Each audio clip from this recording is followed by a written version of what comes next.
തിരുവാഭരണ ഘോഷയാത്ര പന്തളത്തു നിന്ന് ഇന്ന് പുറപ്പെടും. പന്തളം ശ്രാമ്പിക്കൽ കൊട്ടാരത്തിൽ സൂക്ഷിച്ചിരിക്കുന്ന തിരുവാഭരണങ്ങൾ ഗുരുസ്വാമി കുളത്തിനാൽ ഗംഗാധരൻ പിള്ളയുടെ നേതൃത്വത്തിൽ ശിരസ്സിലേറ്റി കാൽനടയായാണ് ശബരിമല എത്തിക്കുന്നത്.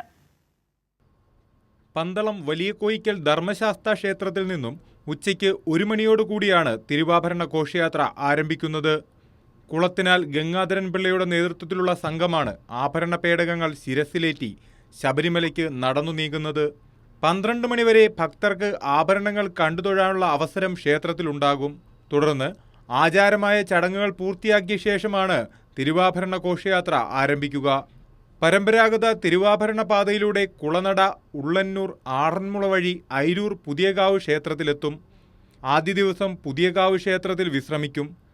2ാം ദിവസം പെരിനാട് വഴി ലാഹ വനംവകുപ്പ് സത്രത്തിലെത്തി വിശ്രമിക്കും. 3ാം ദിവസമാണ് കാനനപാതയിലൂടെ ഘോഷയാത്ര കടന്നുപോകുന്നത്. പ്ലാപ്പള്ളിയിൽ നിന്നും അട്ടത്തോട് വഴി വലിയാനവട്ടവും ചെറിയാനവട്ടവും കടന്ന് വൈകിട്ട് ശബരിമലയിലെത്തും.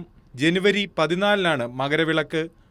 ദേവസ്വം ബോർഡ് പന്തളത്ത് തന്നെ പത്തനംതിട്ട ജില്ലാ കളക്ടറുടെ നേതൃത്വത്തിൽ മീറ്റിംഗ് കൂടിക്കഴിഞ്ഞു. അതിനു മുമ്പ് 2 ദിവസം മുമ്പ് തന്നെ ബഹുമാനായ ദേവസ്വം വകുപ്പ് മന്ത്രി ശ്രീ വി എൻ വാസവൻ്റെ നേതൃത്വത്തിൽ പത്തനംതിട്ടയിൽ വെച്ച് അതുമായി ബന്ധപ്പെട്ട കാര്യങ്ങൾ തീരുമാനിച്ചു.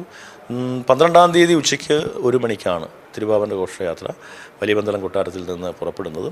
14-ാം തീയതി നീലിമലയിൽ 5 മണിക്ക് ശരംകുത്തിയിൽ വെച്ച് ദേവസ്വം അധികാരികളുമൊക്കെ സ്വീകരിച്ച് ആനയിച്ച് സന്നിധാനത്തേക്ക് കൊണ്ടുവരും.